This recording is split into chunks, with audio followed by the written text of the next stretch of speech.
Code 1, Civil Priority. Isolation now in effect. To avoid the risk of contamination, please stay indoors and await further instructions. Well, good morning, Tribe World. It's Ray here. It's good to have this opportunity to chat, and I hope you're doing very well. Who's that? Who's that's interrupting me? Who's that? Zoot lives. It's who is this? Is this the Guardian? This is the Guardian. The Guardian. What are you doing in this day and age? Shouldn't you be with the Chosen?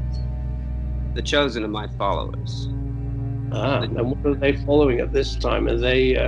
How are they coping in this terrible time this COVID-19? The Chosen are protected.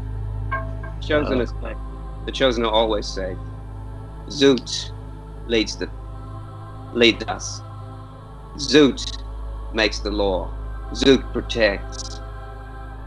Oh, that's good to hear. But Guardian, I was due to speak with Damon this morning, and I suppose you're not going to take any kind of advice from anybody. It's certainly not me. So let me just try and conjure up another figment of my imagination, as indeed you are, and Harry and the writers. So let me just power and chaos. Who's that? That's Zoot speaking. So if you don't listen to me, listen to Zoot. Go, Guardian. Let Ray speak with Damon. Good morning. Is that Damon there? Did that work? Hello, Damon. How are you? Good, thank you. It's good. It's nice to hear your voice. And sorry about and apologies to Danny for my terrible interpretation of Zoot. And but it's nice to hear your voice. And now that the Guardian is away, and everybody will stop trembling in their shoes, it's a great time to have a chat with you, Damon. And how are you doing, Damon? You're up in Auckland? Yes, I'm in Auckland. I live in Titirangi, which is a leafy sort of suburb that's in Auckland, and I'm surrounded by bush, and it's beautiful. It's been beautiful weather. It's been fantastic. Summer just hasn't ended here, and I'm in the bush. I'm surrounded by trees. We have quite a lot of land, which we're very fortunate to have, which means even though we're on lockdown, we can still sort of exercise and run around and do things like that. And how are you coping with the lockdown? What do you do to keep yourself occupied? Well, I've been very busy for the last month. So I had been working for Shortland Street, which is a soap opera here in New Zealand, sort of nightly soap opera. And so I worked for them for about 13 years, running the story team. And I stopped my job last year. I decided I was going to freelance and do some different things. I had some plays and film ideas I wanted to work on. So I just recently went back and did some work for them for a month. And so I've actually been really, really busy. And I've been working via Skype and a thing called Microsoft Teams, which is a bit like Skype, every day. And so I've only just stopped for Easter, and production on Shortland Street has stopped. So now we're finished. So now I will actually be able to relax a little more and do what everyone else is doing on lockdown, I suppose, and spend a little bit more time with my family.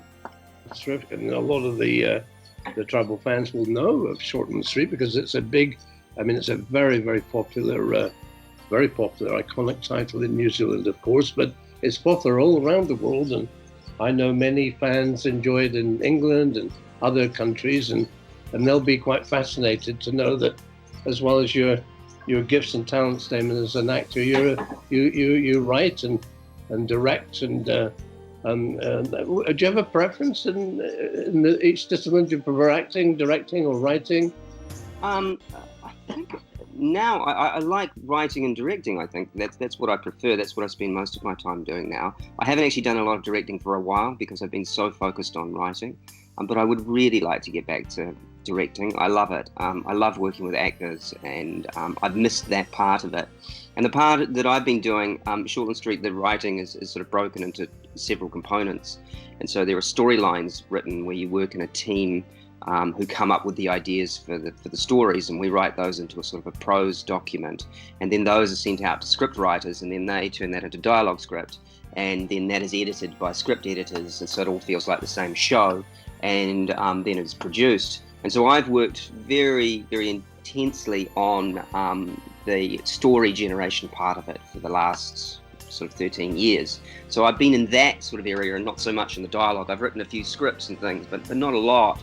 So I've been on character and story and Shortland Street, because we create 5 episodes a week. It's very it's all kind of immersive, and you're completely in that world for a period of time as well. So I've just been working in that reality and in that show for such a long time, and just working on that part. So now that I've left, I really want to just get back to working on script a little bit more, and actually working back with actors again, and because that's the other end of the part of it that I love, you know, and I mean, both parts are good, but yeah, I'm looking forward to going back to doing a bit of directing again. That's right. It's interesting, isn't it, that a lot of self-isolation is something us writers live with, really, and we're kind of, I mean, it's I was reflecting the other day that, I mean, I'm so used to working from home, except when we're in production, you know, obviously, you know, every day you have to be on set and location, but generally I live by myself, and I'm self-isolated, and yet in the imagination you can be anywhere in the world through writing, can't you, Damon? I mean, it's wonderful. Do you get up early? You're one of those early risers, aren't you? You're someone who gets up early and writes from quite an early hour, is that right? Very much so. Then, I mean, I'm up every day about 4:30, 5 o'clock, and it's interesting speaking with you today. You know, I was, we were having a chat with Beth Allen the other day, and she was saying that, ironically, she was in Shortland Street for about 6 years after the trial. Many of the tribe actors, lots and lots of them went on and did Shortland Street, and it was so great because the tribe had given them all this this training. They're all so good, and so we had all these young actors who were so good and knew exactly what they were doing, and many of them, I mean, Antonia Preble, many of them have gone on to have really fantastic careers, and I credit a lot of that to you and to the tribe and the opportunity that they. That's very nice of you to say, Damon. And it's interesting that Beth was saying she was chatting with the writer at Shortland Street to say it was very difficult for the writer to distinguish between the character and the person. And I have to say that I, believe it or not, it sounds quite weird, I was a little nervous to speak with you this morning because you're the Guardian, you know, and that we get a lot of letters, Damon, not only on Facebook, within our different YouTube channels, and a lot of emails, and it's quite extraordinary. I thought, oh, there's not a flaw in my character, because I'm reading all the questions, and people are still nervous and frightened of the Guardian. And I know. Look, it's funny you should say that, Ray. So I was in the UK a few years ago. This was quite a long time ago. I went over after I'd done, was it series 4 of The Tribe, Vanessa Stacey and Jacob Tamuri, who's had an amazing career, by the way. We went over and went to the UK. We were in London for a while, and I went up to Cambridge to visit a friend of mine, and we were spending time with her and her partner at the time, and some friends of theirs who were at university there. And I met this young woman. She's probably late 20s or something, and we're just a group of friends, and she was just very strange around me, very kind of nervous and couldn't. And I tried to sort of connect with her, and everyone else was very friendly, but she was very reserved, and I couldn't kind of work out why. And I thought, oh, well, this may be just how she is. And then after a little bit, something came up. It must have been there a week or so. It was a few days before this came up, and she clicked, or someone mentioned something about the tribe, and she suddenly realized that she watched the tribe a lot, but she hadn't connected that I was the Guardian. And she suddenly went, oh my God, and that was why she'd had this sort of this distrust of me and was really nervous and weird around me. And I was like, oh my God, I can't believe I had that effect. That's extraordinary, isn't it? That I've done it a couple of times. Yeah, amazing. I mean, it's and Damon, as you're a very creative being, and had you been like that since a child? Had you always wanted to act or be a writer, or what was your childhood like? Yeah, I think think so. I mean, I was involved in Scouts when I was a kid. My dad was involved in it, and so he got me involved in Cubs and Scouts and things when I was quite young. And I ended up in a gang show, which is like a Scout kind of show, that review show. And I think I was probably about 8 or maybe 9, around that age. I know I was pretty young. And in the Scouts at that time, they didn't have girls. Of course, they have girls in Scouts now, but back then they didn't. So the boys had to play the girls' roles. And so I ended up being the lead ballerina in the ballet part of this gang show. And I think because I was quite small and probably, yeah, I don't know, perfect for the role. Anyway, and I think that's where it sort of started. That's where my sort of passion for performing, I kind of discovered it, that I loved being on stage and that I enjoyed performing. So that was the beginning. And so I did 3 gang shows over the course of the next 3 years. And then I was sort of hooked after that. And I was just looking for any kind of, theatrical thing I could get involved in. Do you have siblings, brothers or sisters, Damon? Yeah. I've got an older sister and a younger brother. Neither of them are involved in the arts. My sister lives in Singapore. I mean, they weren't really into it as well. No, we were all quite different. My brother was into rock climbing and mountaineering and those kind of things, and my sister was into travel. And they both sort of continued in those areas. I was the only one performing. Yeah, my brother did a little bit, actually. He did for a little while, but I think he suffered from the fact that I was so into it that I think he got a bit sick of being compared to me. So, were you raised up in Auckland, Damon, in the North Island? Yes, well, I was born in Wellington. I lived in Wellington until I was 8 or 9, and then we moved to Auckland. And the rest of the time, I grew up in Auckland. Yeah. Wow. And was it difficult to get into the business? I mean, did you find how did you get into the business? Well, I got involved with this thing called Northland Youth Theatre, which was an incredible thing that ran for a few years there, and it was in Whangarei and was at the. There's a fabulous theatre there called the Captain Bougainville Theatre, and so that was used for productions, and it ran every year. It was a brilliant program. So at the end of your school year, you would go away to a casting week for a week in Whangarei, and you'd stay for the week, and you'd meet all these other kids, and it was for people aged 16 to early 20s, and so it's quite a broad sort of area. I think the original cutoff was 20, but they sort of were a bit loose on that, and they put on 3 or 4 productions. And so you rehearsed them. You went back to Auckland or back to your home for Christmas, and then you came back in the new year, and then you stayed for about a month and rehearsed a play, and then put it on for a week or so, and then returned home. And that for me was just incredible. I met people that had gone to the New Zealand Drama School, people that were actors for a living, and I suddenly realised that this was something that was actually possible, that I could do this for a job.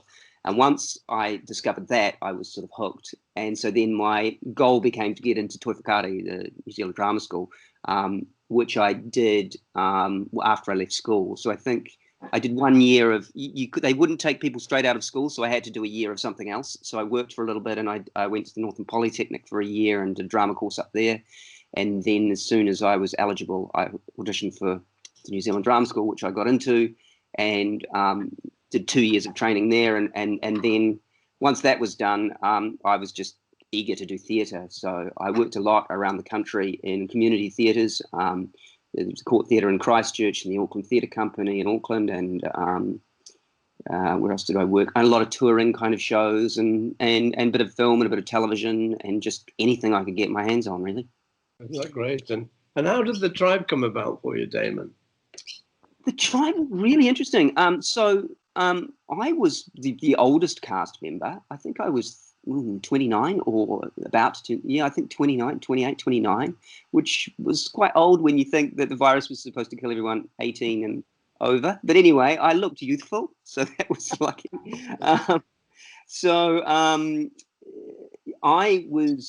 I'd actually created a play. I devised and directed a play with students at Toi Whakaari called Elvis Was a Coconut, which was a crazy kind of show about a guy called Elvis who was living in where was he? In Rarotonga. Anyway, and so we devised the show, and we were performing it at this place called the Sunset Palms, which was a Cook Island nightclub.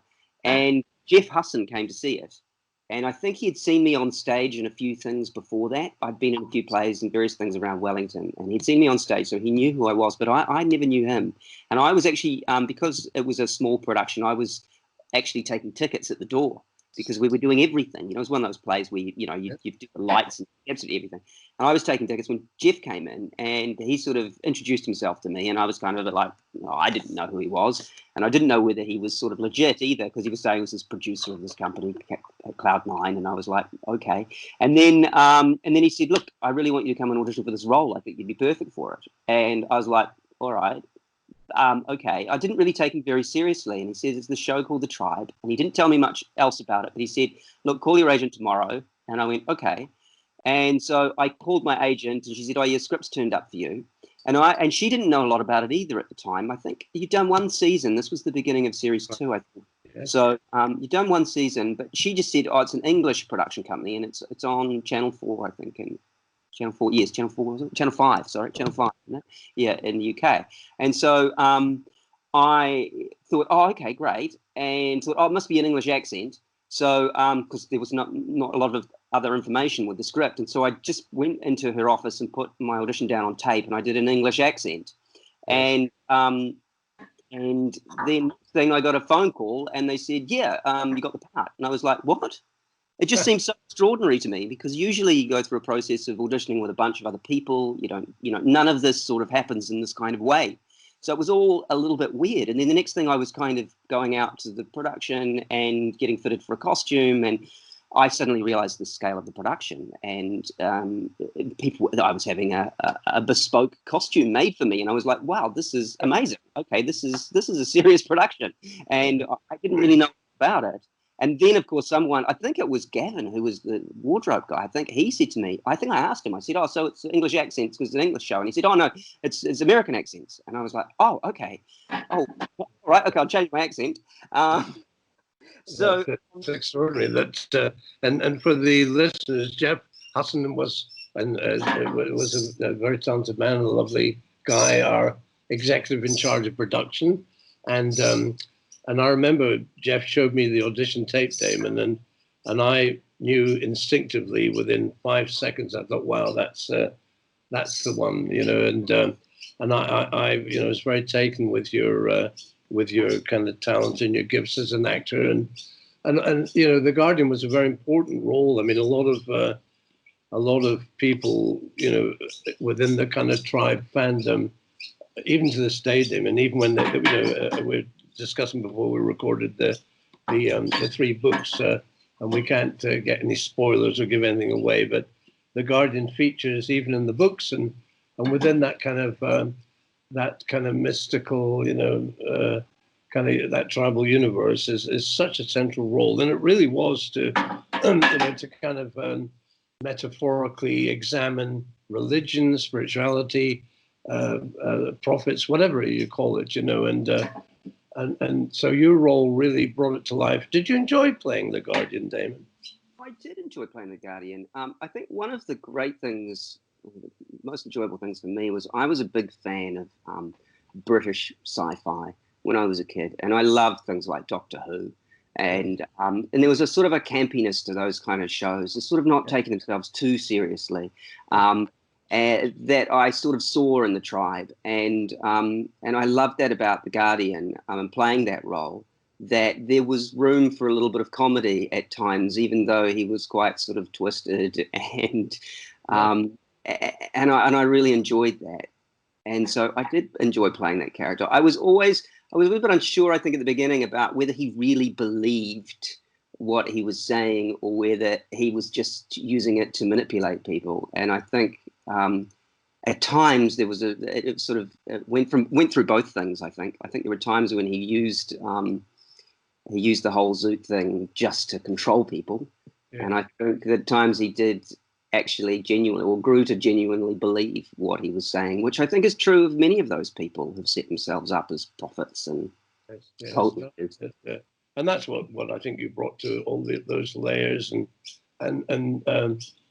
made him real. I mean, not just a scary character. I, like you, Damon, I grew up in England, and I used to hide behind the couch and the settee when the Daleks came on Doctor Who, And in fact, one of my heroes when I was a little lad was a man called Mervyn Haseman, who was one of the iconic writers on Doctor Who ended up working for me when I was at the BBC and some of our other Cloud9 shows. So it was wonderful, really. But I've got some questions, Damon. So bear with me. I'm always the tribal brothers and sisters always get mad at me because they hog the cast for myself. So bear with me, and I'm just going to come into these. The character from Doctor Who that the Guardian reminded me of was the Master. I don't know if you remember that character. He was a bearded. Do you know that was partly the inspiration? I mean, it's and that's well spotted. I mean, that's that's what I thought. I was always kind of like the Master, and I always tried to play it a little bit like that, maybe with a little bit more humor. But yeah. Yeah, no, and you certainly didn't know. I'm going to get my glasses on. Bear with me. So this is from Kevin Bailey. Good morning, Kevin.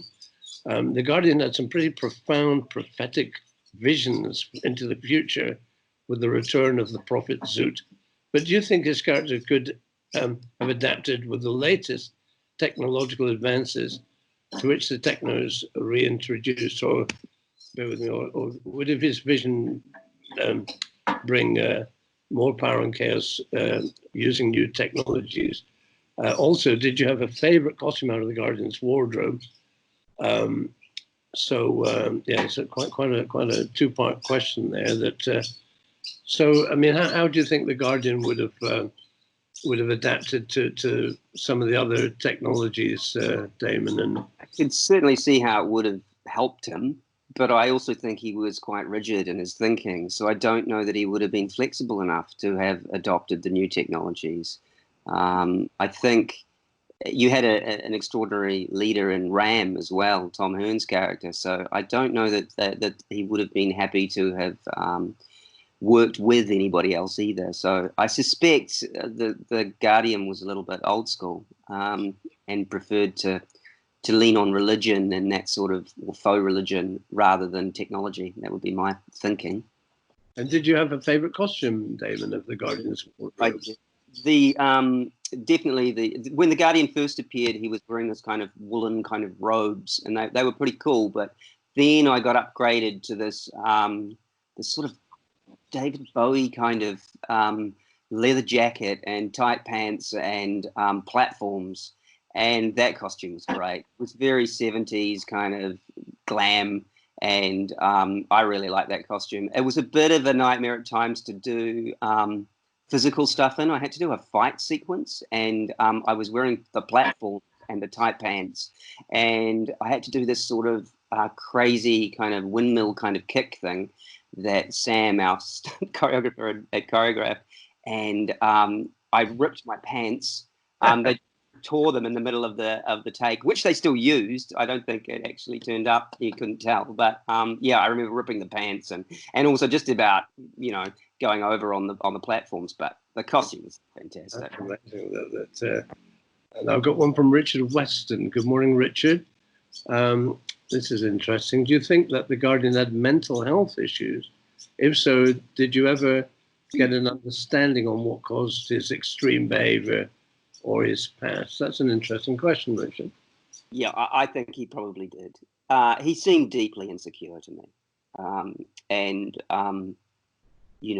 think there was, maybe he'd been bullied when he was younger. Certainly felt something like that. But, he was kind of a little bit, I don't know. Yeah, I definitely think there's issues there. It was almost like Charles Manson at times. Not quite, obviously not as extreme, but somewhere in that sort of territory of being some sort of social misfit and definitely insecure.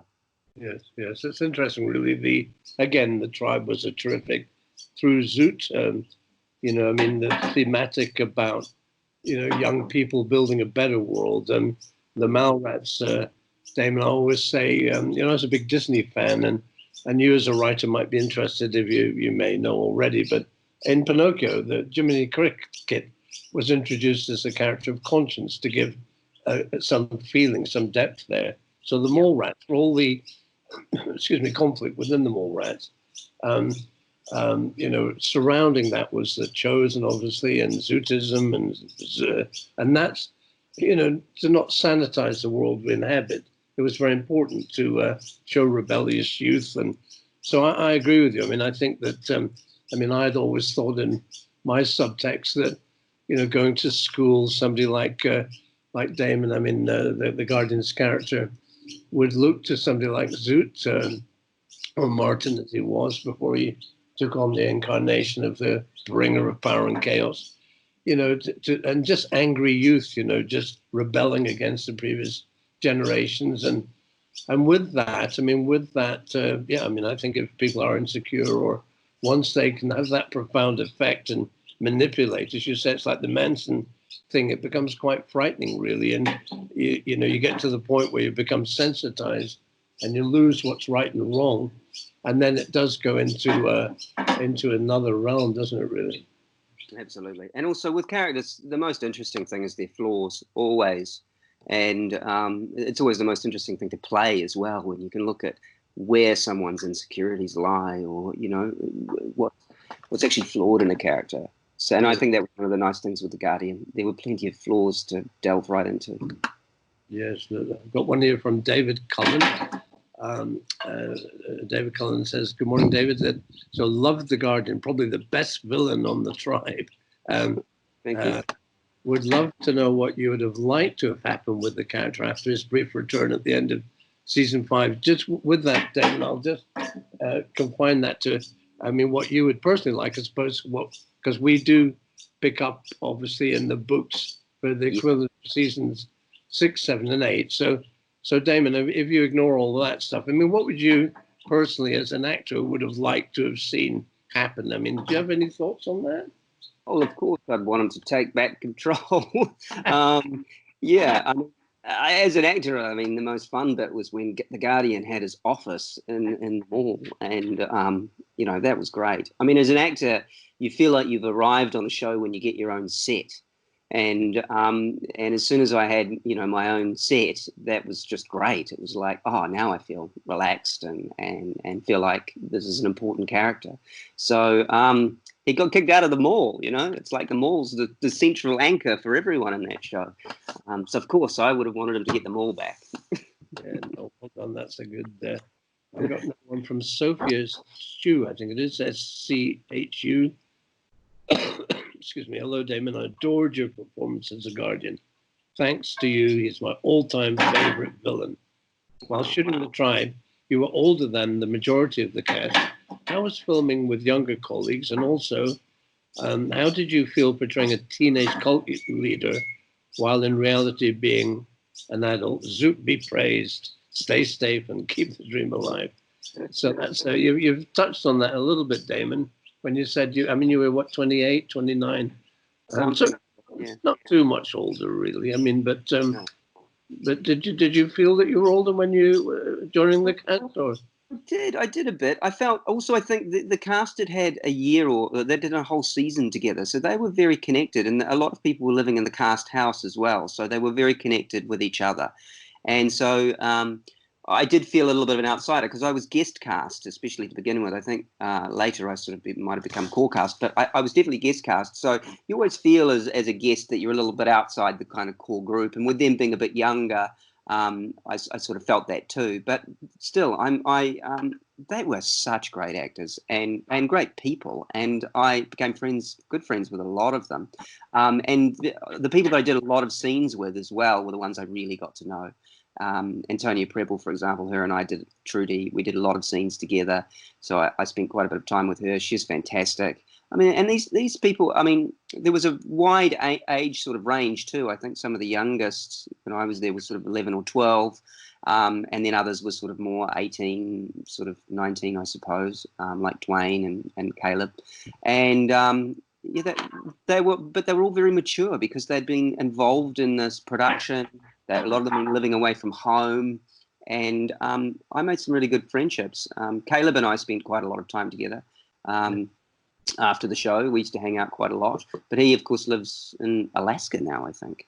Up in Northland, in a place called Churchill, actually. And we're due to speak with Caleb soon, so I'll send him your best, and please do. I will indeed, Damon. That I've got an interesting one from Sabine and Val Young Brook. So sorry, Sabine, I can never pronounce your name. Sabine's a familiar name. She's been a big Tribe fan for many, many years and won a costume a while back, and that was the Guardian's robes. So Sabine says, "Hi, Damon. Something I've been wondering since I won the Guardian's robes years ago. With how heavy those robes are, did your costume ever make it difficult to do certain scenes, or did you get used to the costume's weight after a while?" And Damon, on that we've got the Guardian's robes in storage, but we had doubles, and we did a big competition for Tribe World, and Sabine won it, and she won the Guardian's robe. So it was quite a big thing to be prized, having the hero's costume, so to speak. So were they heavy? Yeah, it was made of pure wool, so the actual costume was relatively heavy, but it sort of flowed down, and it wasn't too bad. It was a little bit restrictive, but it didn't really bother me too much. The tricky thing was in the first scenes where the Guardian appears, he's wearing this mask, which is kind of a bit like a fencing mask, which is a wire front and then a sort of a hooded back, and as he leads the Chosen over the hills, I think, into Wellington. He's wearing this thing, and the robes combined with the mask, it was very hard to see where I was going.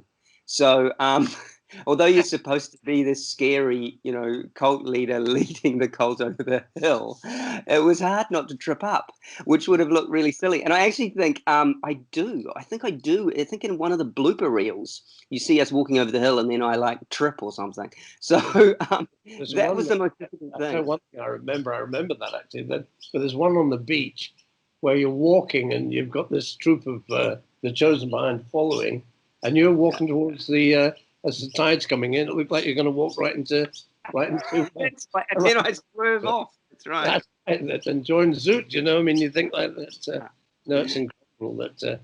I'm just going to move over to another, to our Instagram, some of our Instagram questions.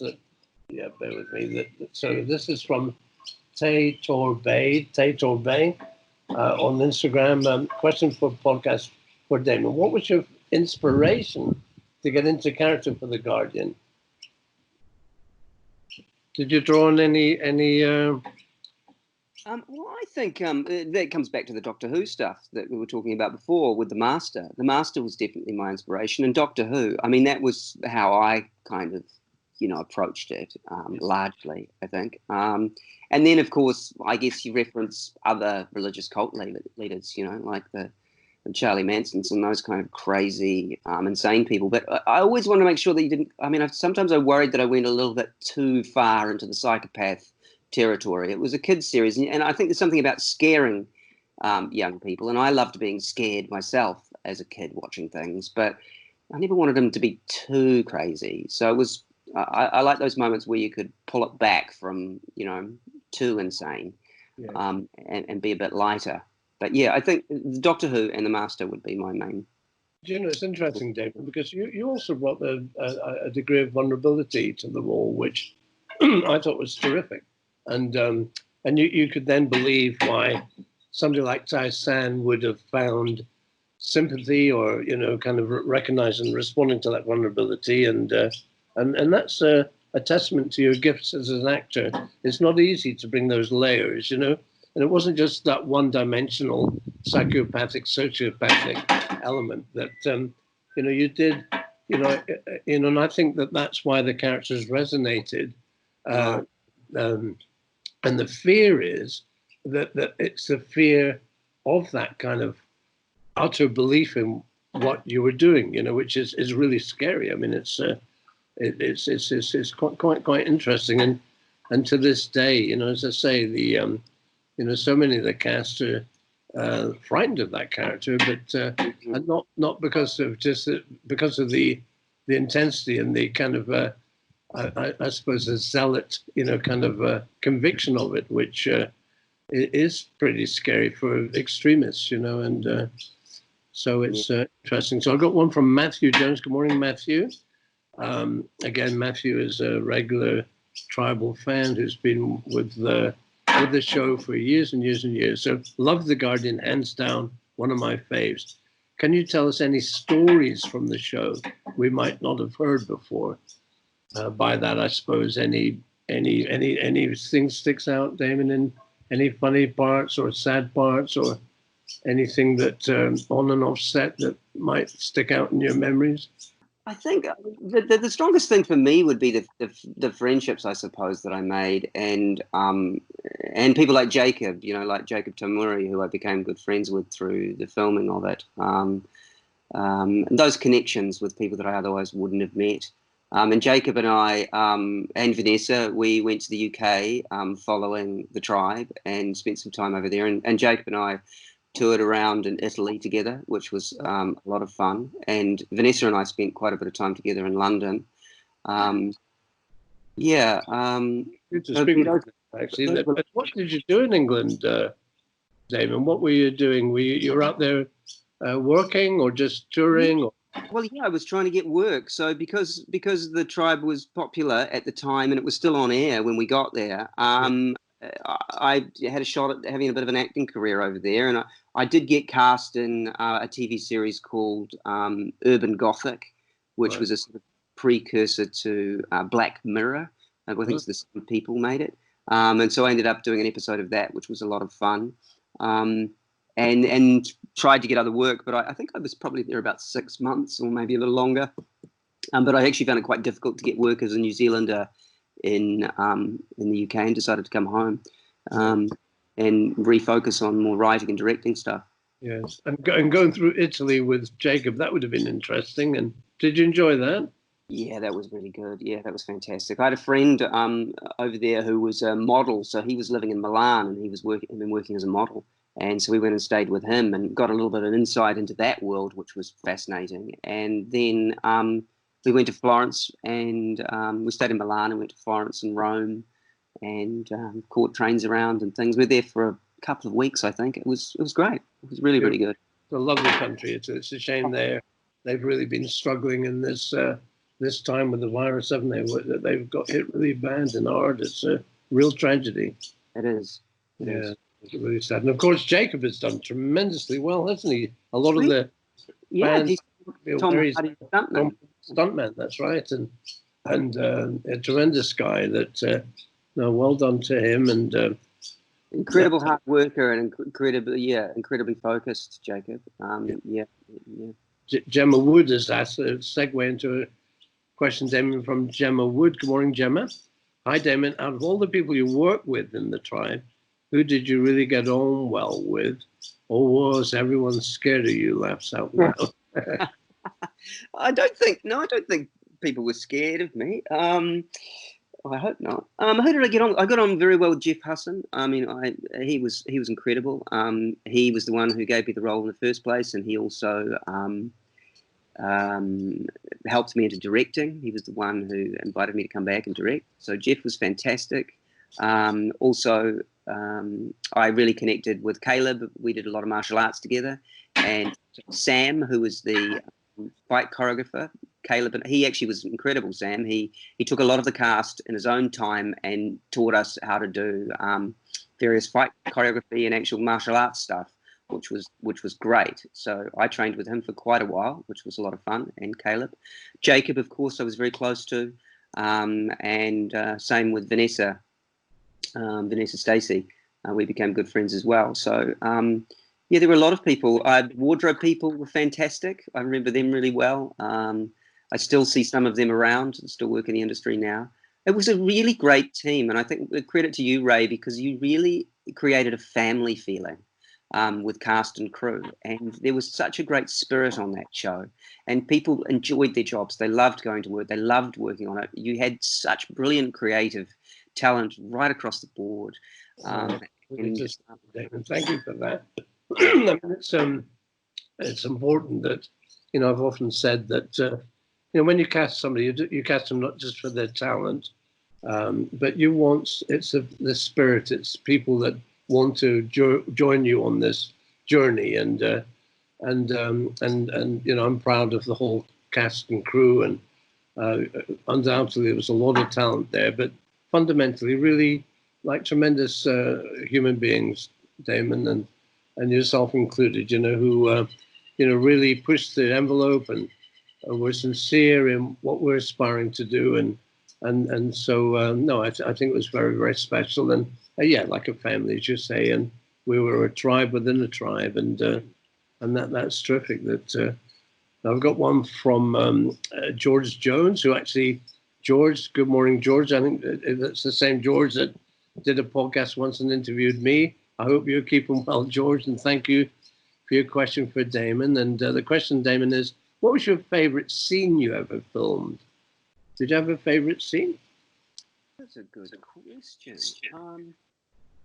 There was a scene, I can't remember exactly what happened. There was a scene with Jacob and I where the Guardian was talking to Luke in his office, and I got to do some crazy rant. I can't remember what that was. I can't remember the exact details of it, but I remember that being a lot of fun. We had a particularly good director. She was a woman from Australia. I can't remember her name, but she was really good. There were a lot of good directors on the show, but she was particularly good. And I can remember enjoying filming that scene. It was one of those crazy days where we did like 10 scenes in a row or something. Yeah. And you get the good thing about doing those days is you get into the rhythm of it, and you really start to go into the world, because you're not just doing one scene. Sometimes I think with filming, you turn up on the day, you have to do one scene, and then you go home, and you don't really get into it. But when you have a whole load stacked together like that, it becomes immersive. And I remember enjoying that particular day. Yeah, I mean, the discipline of fast turnaround television is extraordinary. And we were talking, you were mentioning some of the cast were very disciplined and talented. Right, and Antonia Preble just being, I can remember doing an argument scene with her. It was Trudy and the Guardian, and we were having an argument, and she was so good. Oh my God, she was good. And I was just keeping on top of it. Because the thing often is you had a short amount of time to learn your lines, so they're only just in your mind anyway. And she was so fast, and she was so on me, and it was great. Really, really good. She was probably only about 16 at the time.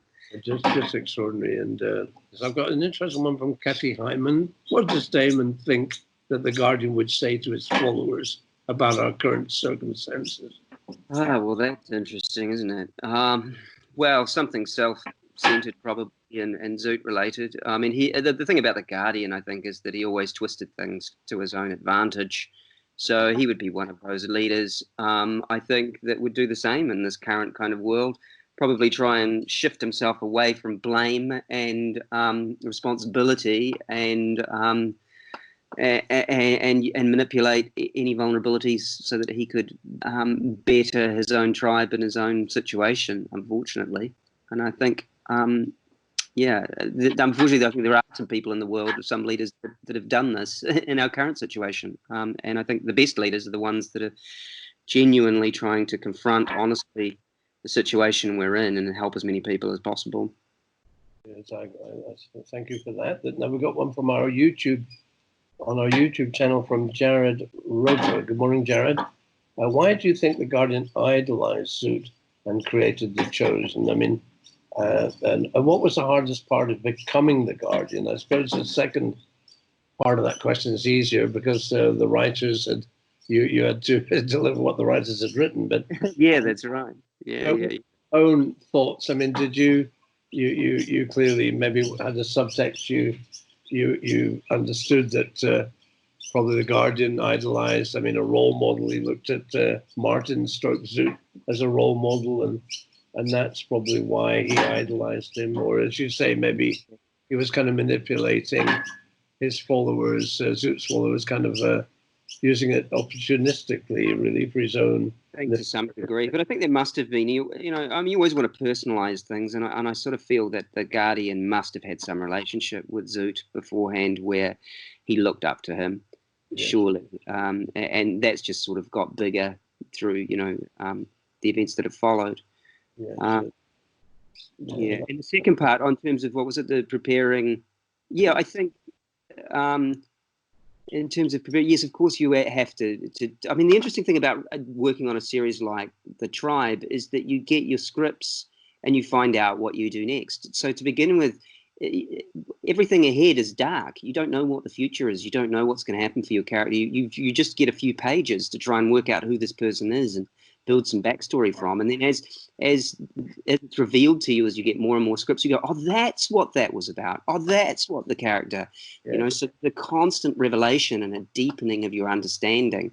So I think as you play a role like this, the more you do it, the more you understand about who the person is. And if you could go back, you possibly would play some of the earlier stuff differently. But that's just the way it is on any show like this, because it's a peeling back of the layers. Yes, no, that's a good, and that's well done on that. That's very good. I've got one from Raymond Winger, I think. Good morning, Raymond. That's a good name. Rays and sunshine, no doubt. And nice. Thank you for your question, Raymond. Did you find any certain scenes like the ones obsessing over Tai-San difficult or challenging to do? Yeah, actually, I suppose, some of those Tai-San scenes, there were a little bit there that were challenging. I guess it's always about getting straight in your head exactly why someone is doing something. And as soon as you get, you have to play, you have to choose as an actor what you're playing. And I think I wasn't entirely clear to begin with about the Tai-San stuff, but that stuff was interesting. But I made a choice, and that's what you've got to do as an actor, and then you just follow through on that. Oh, that's great. And then an interesting thing with your kind of directing elements, that and you on season 5 directed a lot of the parallel units. A lot of the tribal community may be unaware of that. And so, did you ever direct yourself, so to speak? No, I didn't direct myself, but when I came back, it was odd because I got to be the parallel unit director, which was fantastic because we had our own little studio where we shot all that stuff with RAM and the technos and all of those kind of things, and a lot of location content. And I did do 1 week where Murray Keane was sick, and I got to sort of fill in and do main unit as well, which was really great as well. I enjoyed that too. And then at the end of the series, when I returned as the Guardian, just for a day or two of shooting, it was the parallel unit that I had been directing. So the whole crew I'd been directing with, I was now acting with. And that was really interesting because we had, I think Paul Murphy directed it, who was the other parallel unit director. And so he directed it, but it was because we shared that unit. We exchanged roles. And so it was weird because it was now suddenly I was the actor, and the crew and the DOP, Sean O'Donnell, who was fantastic, and the rest of them, they're all the crew that I'd been directing, and now I was acting. And I remember finding that transition very odd. Very, very interesting. And now this is a really difficult name to say. It's whatever. It's GXLDSWXRTHY. So from either Scandinavia or the planet Zeus, I don't know. It's a very interesting name. And forgive me if I can't say it. I'm so sorry. But what was your favorite part about portraying the Guardian? I think the fun stuff, like being the scary guy was fun. He had a lot of status, and it's always fun to play someone with a lot of status. And someone a little bit deranged. No, I mean, I think it is. It's always. I mean, I think we had a chat with Tom the other day, and he was saying that playing the villain is so much more fun and fulfilling than the hero is. Really, every time, and it's funny when you meet actors who don't want to be portrayed in a bad light. Yeah. And some actors are like this, usually young actors. And it's funny because as a director, I take them aside and say, you're missing the point here. Showing the worst is the best when you're an actor.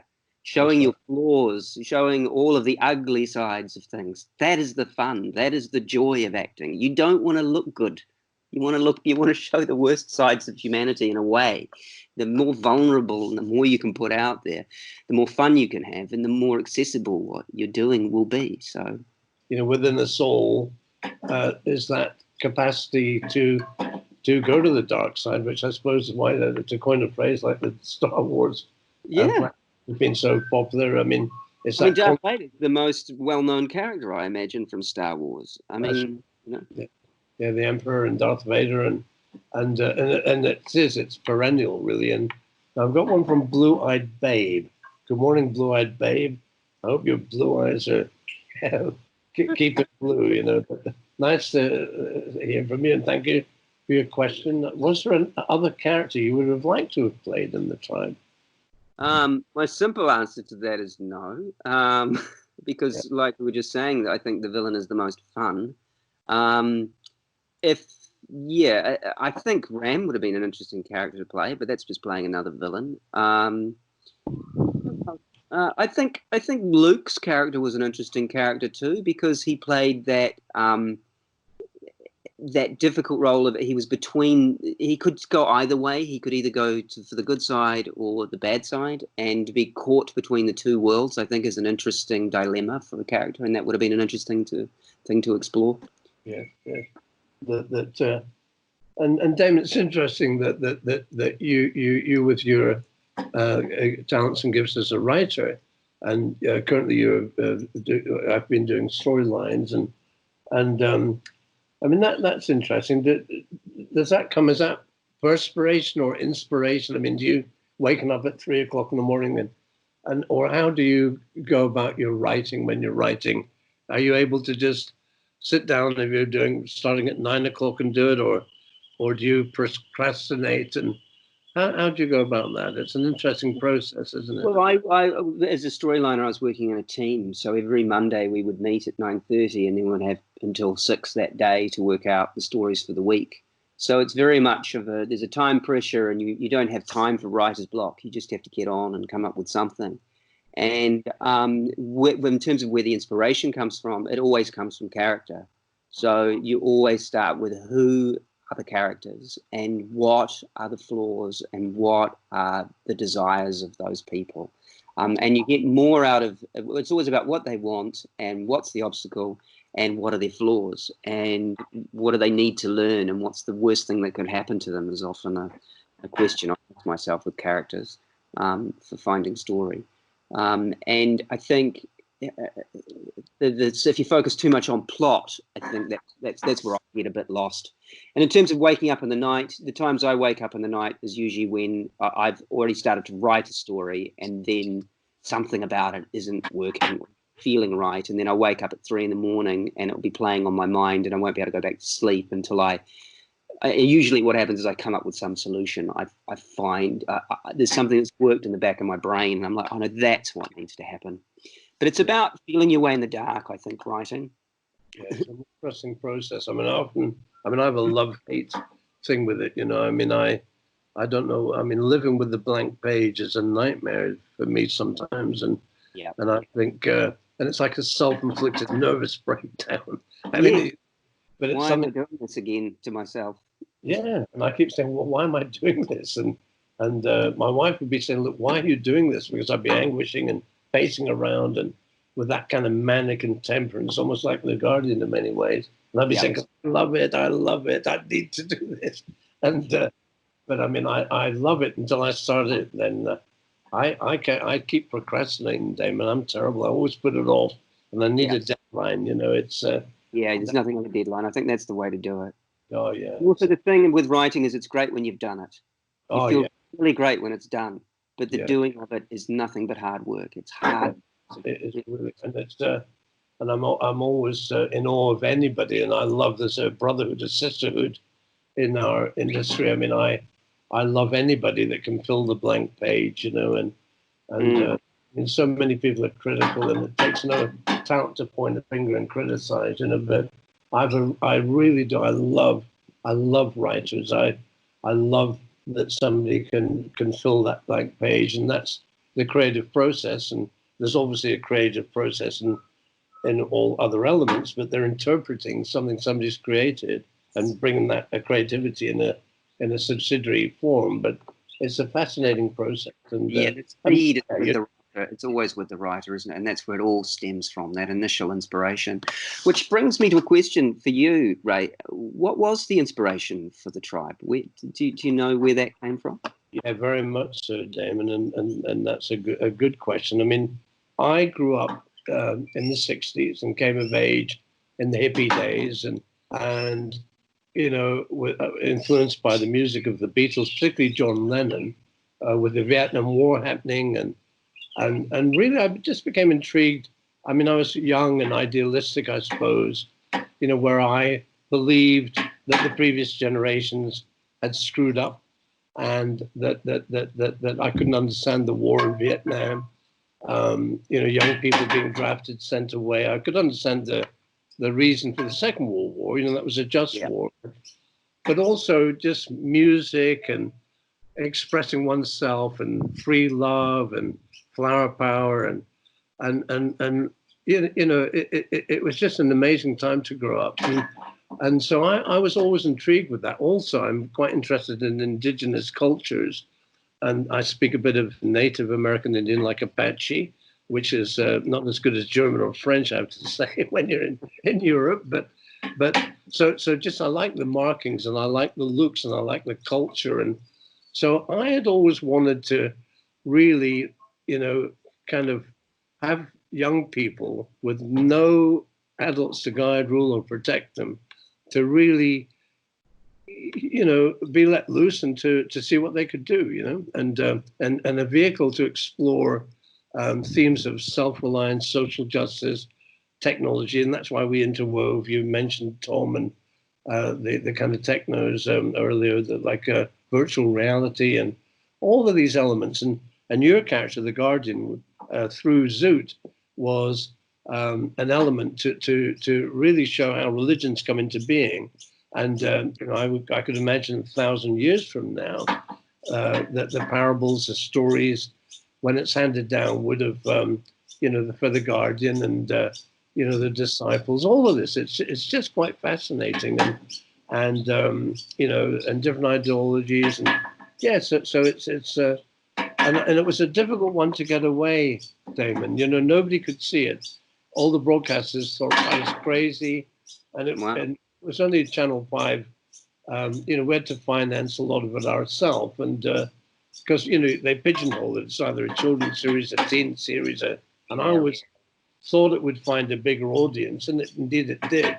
And I thought that if we could be, truthful and keep the integrity of that, it could find an audience, and they would emotionally connect, and indeed they have. They've been tremendously loyal, and so thank you for that question, and sorry to kind of take away. I'm supposed to be I'll put my interviewer's hat on now from a tweet from Chad Hawkins. Good morning, Chad. Do you ever think you would be recognized as the most memorable and evil bad guy in the series? And then a part two of that, which of your castmates did you have a crush on? That's maybe something you can't discuss. And then the last part of the question, are you a method actor? It sure seemed like it when you played the Guardian. Interesting. There's 3 parts there. What was the first part again? First part, did you ever think you would be recognized as the most memorable and evil bad guy in the series? No, I didn't. I definitely didn't think that at all. I mean, you never kind of know how big the role's going to be. I think initially I thought I was on the show for a couple of weeks, so I was quite surprised when it sort of grew into what it did. Obviously, you had a vision for that, Ray, but I didn't realize. And then, I mean, I kind of, as an actor, you can't help but feel like, when the next tribe comes in, and Ram came in and the Technos, I thought, oh, they're the new thing, and they're the new villain. That villain will be bigger and badder. And I suppose for some viewers, Ram might be the character that they respond to more than the Guardian. So I guess it's just a matter of individual choice there. But no, I didn't anticipate that at all. In terms of the crush, well, no, not really. I mean, I think for me, I was a little bit older coming in, so most of the cast were quite a lot younger than me, so a crush wasn't really something that was on the cards. So I don't really have a crush on the show, unfortunately. Lots of attractive women, though. And then what was the third part? Third part, are you a method actor? I'm a method. No, I'm not a method actor. But no, not at all. But I think there are bits of the method that I suppose people use. I mean, I think with the method, the thing for me is the method. A lot of it is drawing on outside experiences, things that you've, like emotional recall. I'm getting into acting talk now, but those kind of things that are outside the experience of the moment that you're experiencing now. For me, so trying to remember when your dog died and how you felt doesn't really have much about the scene you're in right now. So what I try and do is immerse myself in the scene that I'm in at the time and act off the other person in the scene or people in the scene with you.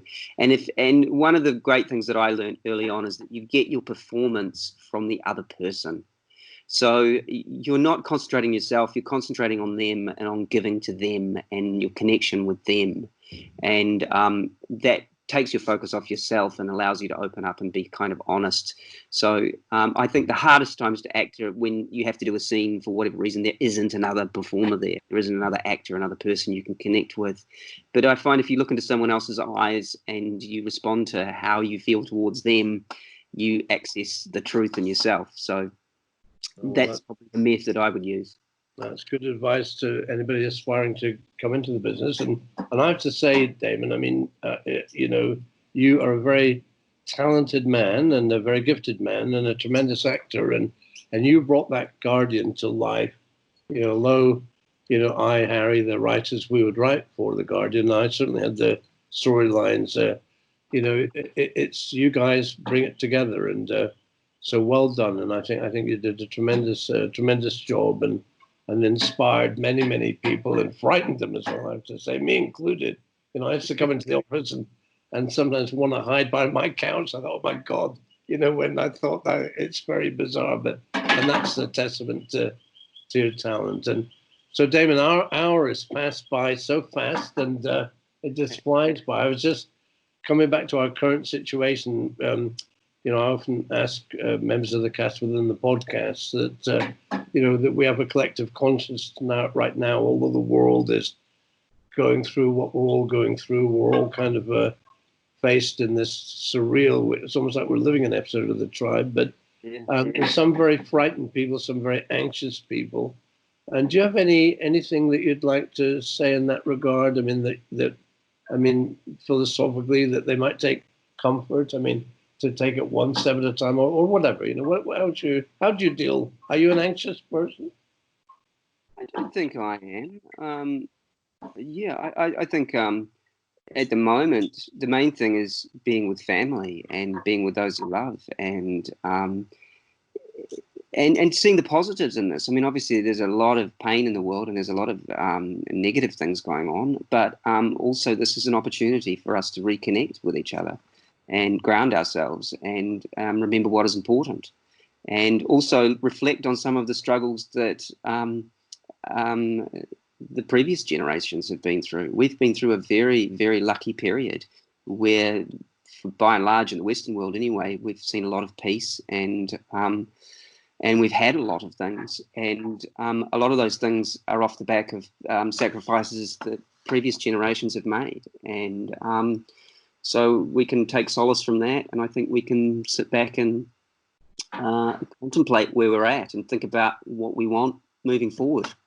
Yeah, no, I think that's good advice, and it's like the history of the future, really. I mean, to look forward, you've got to look back, and as you rightly say, you can draw inspiration from the amazing kind of resilience of the human condition. I mean, it's I woke up today, Damon, and you're almost. I mean, it's interesting.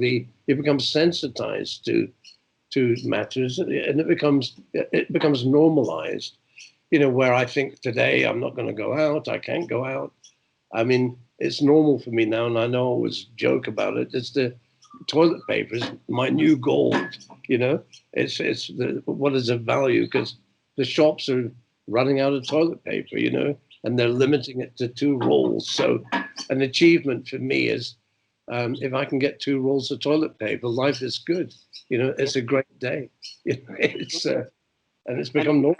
You love around you, and you can feed yourself and you can look after yourself. It's those important things. I mean, I'm a bit of a sports fan and I also like movies and things like that. But it's interesting at the moment. Sports and celebrity culture and all those things just don't seem so important. No. You know, and it's interesting for those things to be put into perspective. Yes, no, and I agree with you. I mean, I think it's good to look at the positive, really, and for those anxious, I mean, it's good to talk and to not be frightened to say that you're struggling or you're frightened, but as Damon said, to draw the positives, because this is a chance to pause and reflect and to be with the ones you love and to think of the ones you love and to get in tune and again, that cliche, it's not the storm you encounter, it's how you set your sails. That not to feed the imagination, really, because again, in Apache Native American culture, fear makes the wolf bigger. So fear is a stressful emotion, and anxiety is a good thing, keeps us safe. But if it goes a bit extreme and out of control, like the Guardian's philosophies were good, but when he becomes a bit extreme, it becomes frightening, so yeah, I mean, it's but no, I think that's good advice, to be with the ones you love, and if you can't be with the ones you love, then love the ones you're with. Stephen, Crosby, Stills and Nash. Actually, that's it. I mean, I'm showing my age now. That's a great. No, I'm a fan of Crosby, Stills, Nash. Yeah, that Stephen Stills. If you can't be with the ones you love, then love the ones you're with, and that's a nice way of. Well, Damon, it's been an absolute joy having this chat, and I appreciate very much your time. And on behalf of all those in Tribe World, I'd like to thank you for your time and for taking the time to have a chat. And I know it will mean a lot. And I look forward to catching up with you. Yeah, I look forward to catching up with you for a glass of wine on the vineyard when I get back to NZ. And wonderful. Yeah, so to all you all in Tribe World, you take good care of yourself, keep safe, keep positive. Hey, Damon, wash your hands. That's right. And to take it one step at a time, and all will be well. So until the next time, you keep the dream alive, and thank you very much, and thank you, Damon. Thank you. All the best.